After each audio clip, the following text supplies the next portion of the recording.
de suppression, où on voit là que c'est le procureur qui est mis dans une situation de fournir des renseignements au service de renseignement. Il y a une question, pour moi, il y a une problématique d'inversion là qui est... On se dit, mais qu'est-ce que c'est, qu'est-ce qu'il va devoir donner comme renseignement, de quelle nature, comment ça marche. Et puis comme on voit, vous savez, nos réticences, notre opposition, même pas juste une réticence, mais notre opposition ferme sur la question du dossier coffre, on se retrouve à avoir potentiellement, dans le cadre d'une enquête, d'avoir des renseignements qui ne seront pas versés au dossier, mais que le procureur pourra transmettre au service de renseignement. Bon, tout ça est un peu étrange. On voit que du coup, on utilise les enquêtes judiciaires pour faire du renseignement. J'ai pas de difficulté avec le renseignement criminel, qui part des enquêtes qui sont closes et de la capacité des services, notamment par le biais du CIRASCO, à pouvoir collecter des informations en vue de faire des notes de renseignement, en vue d'orienter la politique pénale et l'action des procureurs de la République sous l'impulsion notamment et avec l'accompagnement de la Junalco.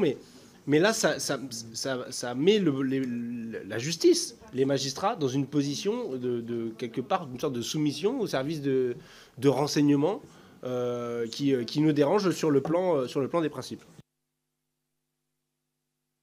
Monsieur le rapporteur. Merci, Monsieur le Président. Je peux comprendre l'interrogation qui est soulevée par notre collègue Bernalicis, qui concerne donc la transmission d'informations qui sont couvertes par le secret d'instruction. Et j'en ai fait état du reste dans l'état d'avancement des travaux qui vous a été transmis. Néanmoins, l'article 6 a été réécrit dans un sens beaucoup plus restrictif au Sénat, en limitant la transmission d'informations au PNACO, au GIRS, et à certaines infractions relevant de la criminalité et de la délinquance organisée. Par conséquent, cela me semble présenter moins de risques constitutionnels que la rédaction initiale. Et je pense que nous pourrons, avec ces précautions qui ont été inscrites au Sénat, rester sur le haut du spectre de la criminalité pour lesquelles la transmission d'informations au service de renseignement a un sens, bien entendu. Par conséquent, je suis plutôt défavorable à cet amendement. Très bien. Je vous annonce que je suis saisi d'un scrutin public à la demande du groupe Rassemblement national sur le vote concernant l'ensemble de l'article 6. Mais pour l'instant, nous allons voter normalement concernant le CL22 après que M. Bernalicis ait repris la parole. Merci, Monsieur le Président. Alors,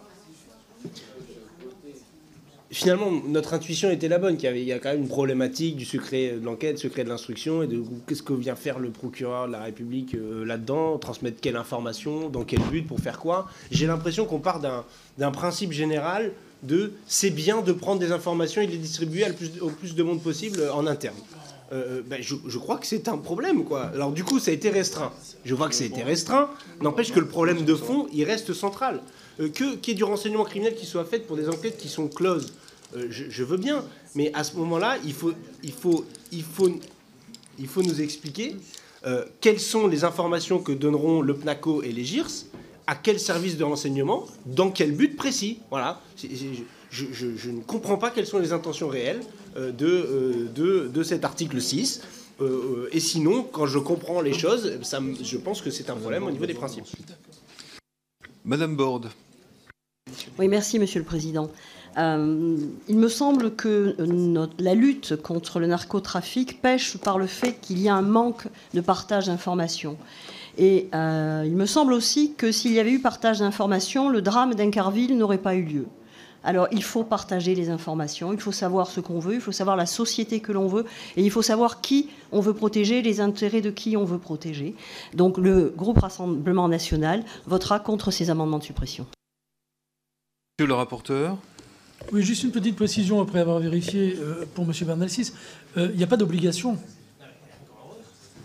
Non, il n'y a pas d'obligation. Ça veut dire quand même que le procureur de la République, en fonction de l'avancée de l'enquête, des éléments qui sont en sa possession, peut juger utile ou pas de transmettre les informations. Enfin, voilà. Donc je reste défavorable, notamment après avoir vérifié ceci.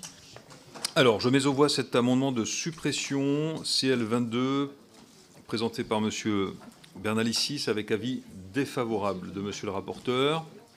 Qui est pour cet amendement de suppression? Qui est contre? Il n'est pas adopté.